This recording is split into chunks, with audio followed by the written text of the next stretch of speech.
Gagasan pokok adalah gambaran dari keseluruhan paragraf. Gagasan pokok juga biasa disebut dengan ide pokok, gagasan utama atau pikiran utama. Dan yang kedua yaitu gagasan penjelas. Ada yang tahu apa itu gagasan penjelas? Saya kan. Apa itu? Gagasan penjelas adalah gagasan yang fungsinya menjelaskan gagasan utama. Gagasan penjelas umumnya dinyatakan oleh ketiga yang lainnya. Baiklah, menentukan gagasan pokok dan gagasan penjelas dalam teks eksposisi.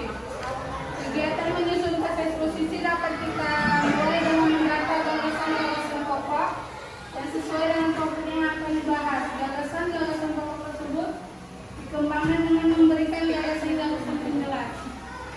Coba lihat halaman 18. Ada contoh gagasan pokok itu. Yang pertama internet dan gagasan penjelas ada 3 macam. Coba baca itu, Bang. Internet merupakan media informasi berbagai hal. 2. Berita begitu cepat menyebar dengan adanya internet. 3. Zaman sekarang ada berbagai bisnis yang dijalankan melalui internet.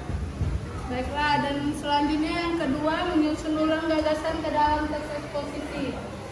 Menyusun ulang teks eksposisi harus menggunakan bahasa yang baik dan benar, yaitu menyusun paragraf dengan satu gagasan pokok, kemudian dijabarkan menjadi gagasan. Coba baca contohnya, Andre. Media informasi berbagai hal melalui internet, orang bisa mencari berita terbaru. Berita hari ini bisa kita baca hari ini juga. Berita begitu cepat menyebar dengan adanya internet. Bukan hanya itu, para pelajar juga bisa mencari berbagai mata pelajaran di internet. Ada banyak situs web yang menyediakan materi pendidikan. Dengan begitu, internet bisa memudahkan pelajar dan belajar. Baiklah, yang selanjutnya yang ketiga, menyusun teks eksposisi.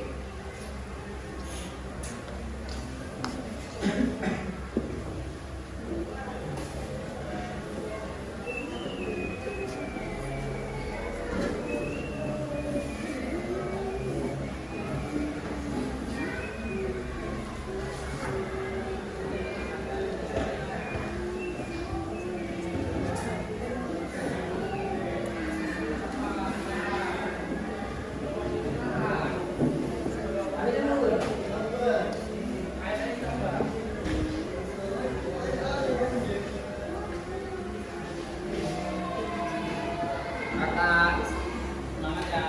Ya. Baiklah, yang ketiga. Baiklah, yang ketiga, menyusun teks eksposisi. Sarana eksposisi bersifat ilmiah atau non-fiksi. Sumber karang ini dapat diperoleh dari hasil pengamatan, penelitian atau pengalaman. Ada langkah-langkahnya, ada 4. Ada yang bisa tahu menjelaskan apa itu menentukan tema? Menentukan tema adalah pada saat menulis kita lebih berfokus pada tema tersebut sehingga dapat lebih menjiwai tulisan yang dibuat. Selanjutnya, menentukan tujuan karangan. Setelah menentukan tema yang akan dipaparkan, kita harus memiliki tujuan yang nantinya akan menjadi penjelas supaya bermanfaat kepada pembaca. Dan yang C, memilih data yang sesuai dengan tema. Setelah menentukan tema dan tujuan, penulis langkah selanjutnya yang harus dilakukan adalah mengumpulkan data atau bahan yang diperlakukan dalam penulisan teks eksposisi. Dan yang D, membuat kerangka karangan, mengembangkan kerangka menjadi karangan. Ada yang tahu itu? Sebelum pembuatan karangan eksposisi, terlebih dahulu membuat kerangkanya secara lengkap dan sistematis. Kita lihat contoh yang di bawah itu kan ada internet. Aku mau tahu, ada yang tahu yang mana gagasan pokoknya? Yang mana? Hah? Gagasan pokok itu yang pertama.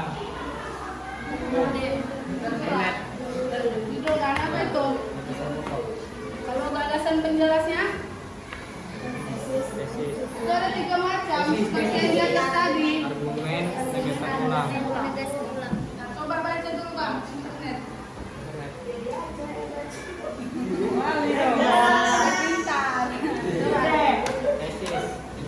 merupakan media informasi berbagai hal. Melalui internet orang bisa mencari berita terbaru. Berita hari ini kita bisa baca hari ini juga, berita begitu cepat menyebar dengan teknologi dunia. Dayangan tunai bertentu.